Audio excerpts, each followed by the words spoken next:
we're now looking at another resilience dimension. And this is going to be shared with us by Laurence Delina, except that his presentation is going to be done via a video, a recorded video, which will be shared to us by Dr. Rosalie Hall. In the meantime, prior to the video presentation, I'd like to say that and acknowledge that Laurence Delina is assistant professor at the Division of Environment and Sustainability at the Hong Kong University of Science and Technology. His research interests are on sustainable development in Southeast Asia, with focus on rapid mitigation of climate change and accelerating sustainable and just sustainability transitions. Laurence is a Balik scientist, was a Rachel Carson Fellow and a visiting fellow at the Harvard Kennedy School. He obtained his PhD from the University of New South Wales in beautiful Sydney. Once again, I'm proud to present his video recording called The Characteristics of Energy Resilient Systems in Climate Vulnerable Southeast Asian Islands. And thank you to Dr. Rosalie Hall for taking care of this video recording.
So that the The presentation that I'm making this morning is actually taken from this is an abridged version of a paper that was recently accepted at Energy Research and Social Science Journal. It was written during my Balik Scientist stint at the College of Engineering at the University of the Philippines in Dalaman in December last year. I have to mention my co-authors for that paper, Professor Joey Ocon and Mr. Eugene Esparza Jr., who were also my hosts at UP Dalaman. So I begin with stating a now obvious fact that with rising number of calamitous extreme weather-related disasters, particularly stronger typhoons, public and non-public, that is private, actors are now acutely aware of the imperative to increase the energy resiliency of climate vulnerable small islands and communities. This imperative extends beyond geographic islands, beyond bounded by water, to metaphor islands or inland off-grid communities. His scholarly literature has been largely focusing on ensuring the resiliency of our food and water systems, but little is known about how energy systems, especially viewed from a socio-technical standpoint, can also be made resilient. Nevertheless, the corpus on this topic is starting to be addressed, but enriching the literature remains imperative since designing strategies and that could lead to energy systems are key to human well-being and in meeting the sustainable development goals. After all, food and water provisions require energy for processing, transport, and conveyance, and of course, increasing their shelf life. The key goal for resilient energy systems is that despite these weather extremes, communities living in islands can still access electricity reliably, inexpensively, and efficiently, and that their battered energy systems can be brought back online without delay. So in this talk, I will describe energy resiliency in two Southeast Asian climate vulnerable islands. I will provide a description of how an energy resilient island system could look like. Here I am borrowing the concept of resilience that Susan Moser and her colleagues have developed about resilience as conditions presented in three categories to advance what an energy resilient system in islands look like. I will then present our study methods and then use the concepts we've developed to present our analysis. I will conclude by laying out a future research agenda to advance social studies of energy resiliency in climate vulnerable islands. So resilience is perhaps one of the most used and abused term in contemporary policy and decision making. In its simplest elaboration, resilience would refer to the ability to adapt to adversity by bouncing back better. Ensuring that infrastructures for delivering services, socioeconomic life, and thrive is essential in resilience. This infrastructure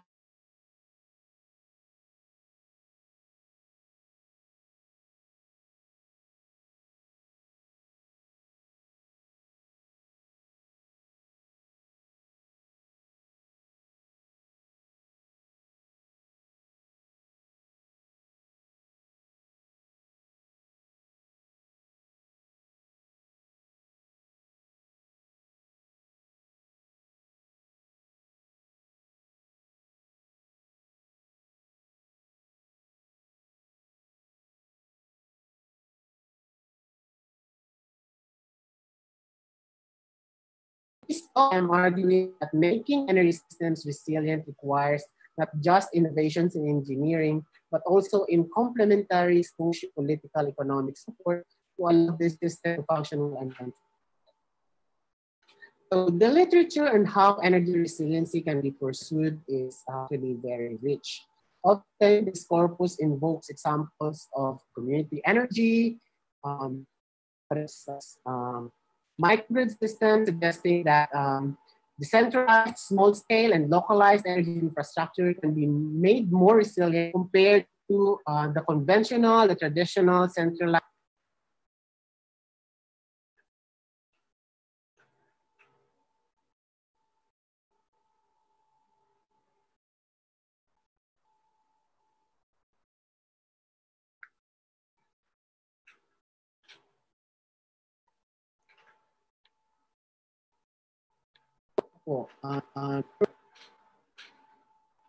Good morning, everyone. Magandang umaga po. Salamat po kay Ma'am Roth for this kind invitation. So this presentation is based on a paper that was recently our energy island systems resilient. Instead, we are suggesting that presently available and deployment-ready technologies can form energy resilient systems. So taking cue from the sociality of resilient energy systems, the non-technological inputs and social characteristics are also, in parallel, necessary in energy system resilience. So in islands, this include, among others, behavioral change among system end users, innovative policy and regulatory support from governments, and new financing and business models. So user behavior has to shift towards ownership of these systems instead of considering them as end users or mere recipients of an energy service. It's essential to inculcate the aspect of buying so that we can encourage end users to care for their energy systems. State support public policy is also important. It's also essential in that it encourages end users through capital and technology provision to improve on their energy systems to make them resilient. So the state can provide this support through some credit mechanism to either support the deployment of energy system or through direct dole-outs that is linked with capacity development. Private sector also plays a key role, especially in terms of providing the capital, developing capacity, and ensuring the availability of after-sales services. Even more importantly, in the case of climate vulnerable islands, resilient energy systems in islands should be embedded with the politics and with the ethics that emphasize the well-being of the socially and the ecologically vulnerable island communities. So the socio-technical nature of energy systems required understanding and recognition of these systems as a function of a complex yet specific political economies of the places in which these systems operate. So we ask the question, where does the political and social power rests in an island community, and how concentrated or dispersed that power is? So in analyzing the linkages between resiliency and power, we suggest highlighting how people's and communities' vulnerabilities are affecting the resiliency of energy system islands. The vulnerabilities of island populations stem from, among others, their long-standing marginalization in terms of access to development projects, especially considering their geographic distance from centers of political power, which are often located in urban areas. While at the same time, these communities are also living under more intense stresses from weather extremes compared to their counterparts living in the mainland or living on the beach. Associated with power relations is the concept of ethics.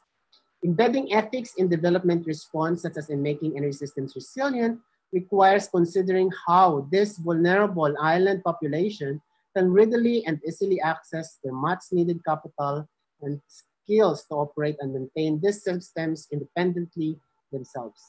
So in this talk, I bring ethics central to energy resiliency, which can be pursued in a variety of ways. So for instance, social support, including accessible financing, has to be made available to island communities, while policy have to be designed with community needs and local context in mind.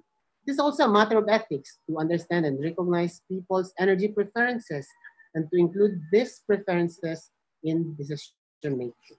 So the extant literature that communities decision making process over authoritative or dole-out approaches and planning about their own energy systems. So in cases where communities agree to deploy energy systems in their own locations, we suggest the provision of various capacity development aimed at skilling people to ensure that they maintain their energy systems before, during, and after the instances of weather extremes.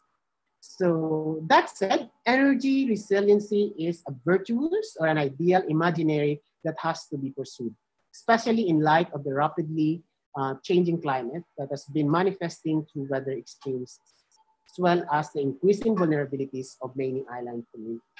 So broadly, the characteristics of this system are summarized in this table. So this table is taken from or expanded from the work by Sosa and Moser et al.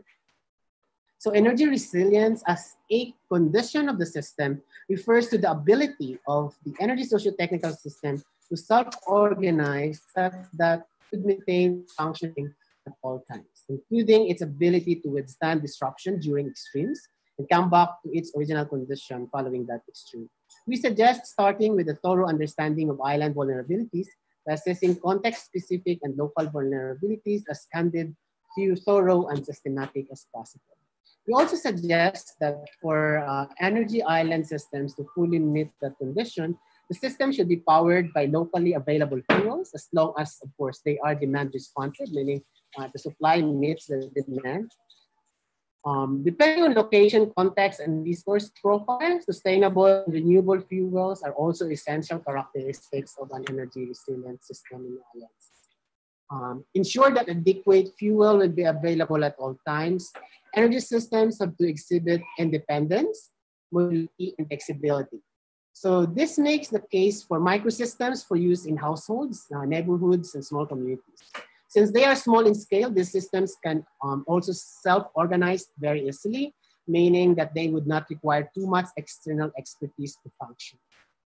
Energy technologies also need to be diversified, meaning that energy can be generated using multiple generation fuels as long as the technologies are appropriate and, of course, affordable.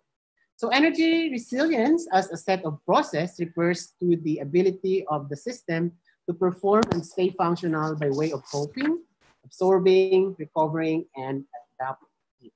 So the focus here is on maintaining and improving the functionality not only of the technological system, but also of the decision-making process, so the social and the institutional aspect of the system. We suggest that this can be done by using organizational tools or methods to reduce the impacts of and losses, as well as to speed up recovery. So achieving these ends requires social organizations to be adaptive and resourceful. We also need to have end users that are welcoming of the changes and uncertainties. The same is true with community organizations and state agencies.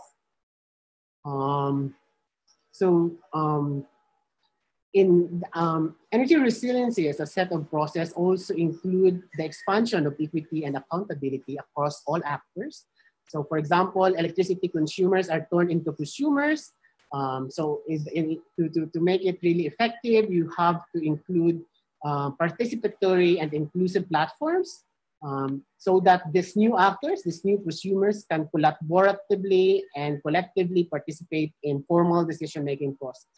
So for that process to ensue, that would require the introduction of new tools that would welcome deliberation, reflection, and integration of lay and local knowledge. While not necessarily new in settling technology-based controversies, a more democratic approach to decision-making where publics, especially the lay people who are directly affected by the technologies, make meaningful contribution is more welcome. So energy resilience as a set of outcomes refers to the resultant output of the processes that I've mentioned as they deliver all kinds of changes as the physical, environmental, natural, and socioeconomic challenges. So this also refers to the evidence that shows the ability of the system to thrive, maintain or improve the state of at-risk entities, that is the vulnerable peoples in islands and their respective energy systems. So our resilient energy system is one that delivers a reliable service, meaning it meets demand on time. To be reliable, the system has to exhibit high degree of robustness and strength, meaning that they are able to withstand pressures, especially during extremes. Energy systems in islands need to endeavor towards decentralization and independence. At the extant literature also say that stronger institutions suggest that optimistic and motivated organizations, as well as those that are positively adapted and those that put premium on increasing equity, tend to be more sustainable, long-lasting, and thriving. So this set of outcomes are good identifiers for resilient energy island systems. So to provide an empirical basis to our concept, we use a case study approach research strategy. So our empirical inquiry investigates two phenomena within the real life context in the countries in Thailand and in the Philippines. So we have selected both water and land bounded off-grid islands to describe the various characteristics of energy resiliency. So I mobilized the team in Thailand and the Philippines, while my co-authors, Joey and Eugene, conducted research in the Philippines. I also did conduct research in the Philippines. So there's a good amount of triangulated data that we used. So for Thailand, the study site is located in the 10 villages inside the town of Padang in the province of Phetchaburi in Western Thailand. So Padang is a rural community of about 100 households located inside the King Krachan National Park in the border between Thailand and Myanmar. So it's shown here in that black thing in the map. So in the Philippines, our teams conducted research in the archipelagic province of Romblon in central Philippines, particularly in the islands of Sibuyan, of Cobrador, and Romblon. So these islands are in the Philippine Typhoon Belt. We used a snowball sampling methodology for this research, and we asked questions on adaptation to weather extremes, energy systems, developmental benefits, socio-technical challenges, and future prospects, among others. So what did we find? So Romblon, which is comprised of 3 major islands of Tablas, Sibuyan and Romblon, and 17 smaller islands. We found that a local distribution utility called the Romblon Electric Cooperative, or Romelco, which is the focus of our attention in the paper and in this talk, has been exploring and exploiting their island's potential for harvesting renewable energy to provide electricity to more than 23,000 end users. The cooperative aims at converting close to 95% of their current generation capacity from diesel to locally available renewables. So amongst the technologies that Romelco have been pursuing are the Catingas River Microhydro Facility in Sibuyan Island, a hybrid solar with backup diesel in the island of Cobrador, a wind turbine in the island of Romblon, and a biomass demonstration plant in Romblon. So for this talk, I'll be focusing my attention on the hybrid solar with backup diesel facility in Cobrador. So this is where Cobrador is located in one of the islands that make the archipelago of Romblon. In Padang, which is a community located inside King Krachan, Thailand's oldest and biggest national park. The community is organized into a self-sufficient network called MOSO network, or Moderation Society Network.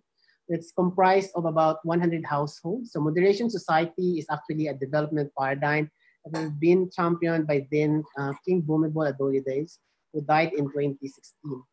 So while some households in Padang have access to the national electricity grid, state law doesn't allow those living inside the park from accessing grid-based electricity. So these households would therefore source their energy needs from kerosene for cooking, lighting, charcoal, LPG tanks, and to some extent harvesting fuel wood from the nearby forest. So households had already transitioned into improved cook stoves, solar home systems, so small-scale solar for irrigation facilities, and balloon biogas digester. So for this talk, I'll be focusing on the balloon biogas digester, which is considered as an innovation itself from classic brick or concrete digesters. So using the concepts we developed, I will now present our analysis of these 2 cases. So in the Romblon case, Romelco taps on their indigenous fuel provided by renewable waters, as the Catingas hydro and sunlight, through their Cobrador solar generated energy to meet local island demand. In Padang, individual households would source their electricity from their solar home systems and their energy for cooking needs from biogas digesters. So these technologies were determined by the end users themselves, meaning that these systems have been developed following inclusive processes of technology determination that are hinged upon people's context-specific vulnerabilities. And in these islands, people have chosen to adopt locally available, demand-responsive, sustainable, and renewable fuels to reverse their previous reliance on imported fossil fuels.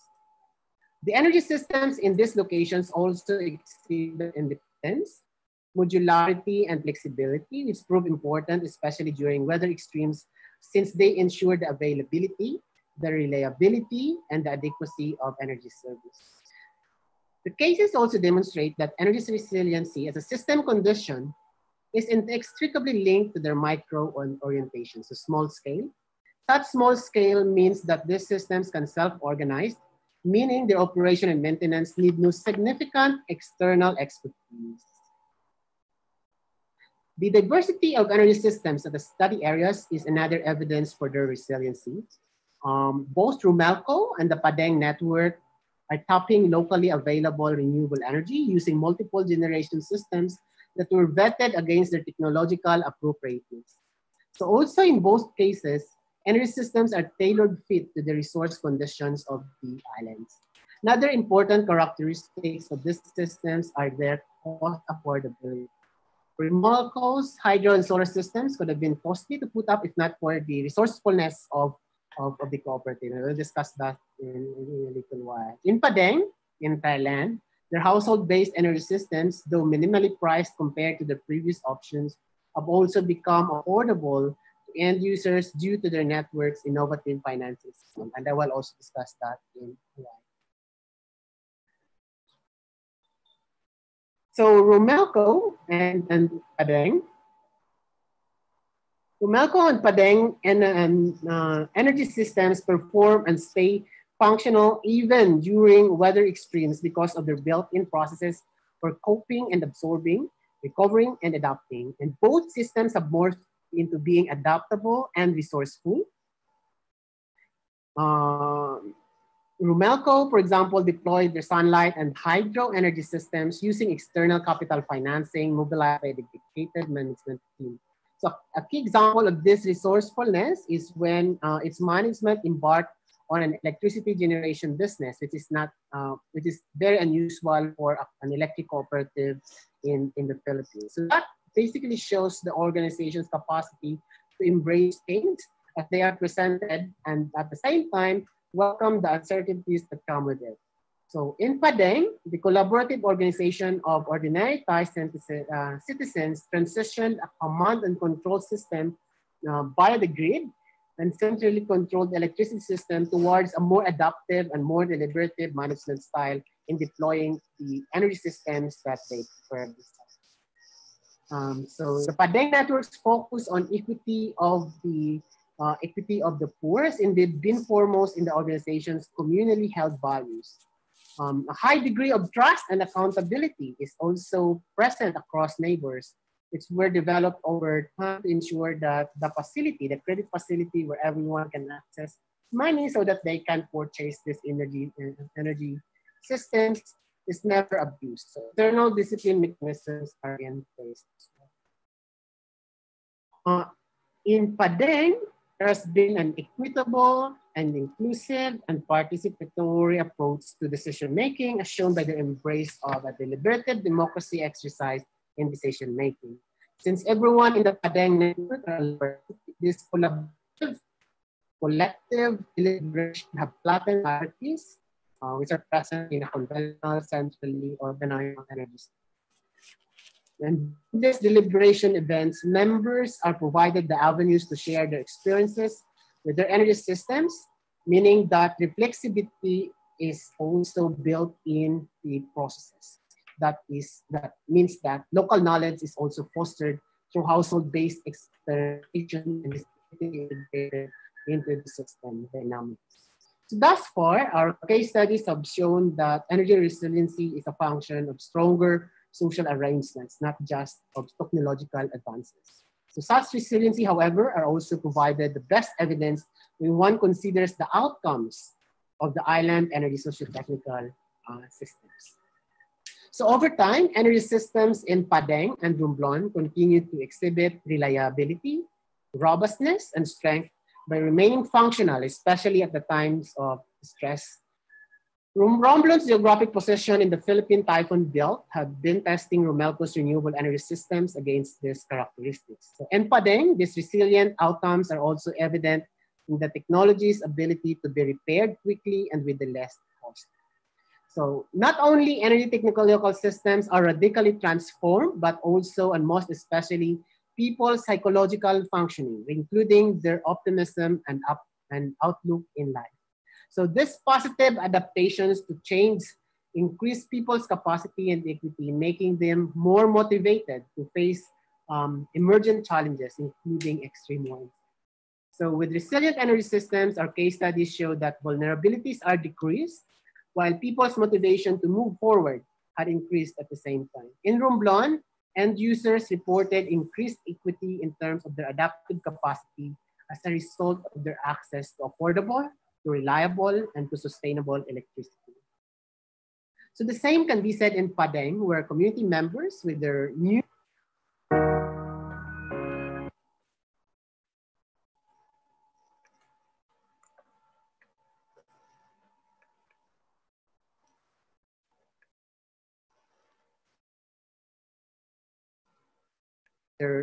flexible, yet reliable and affordable, new transferable scales that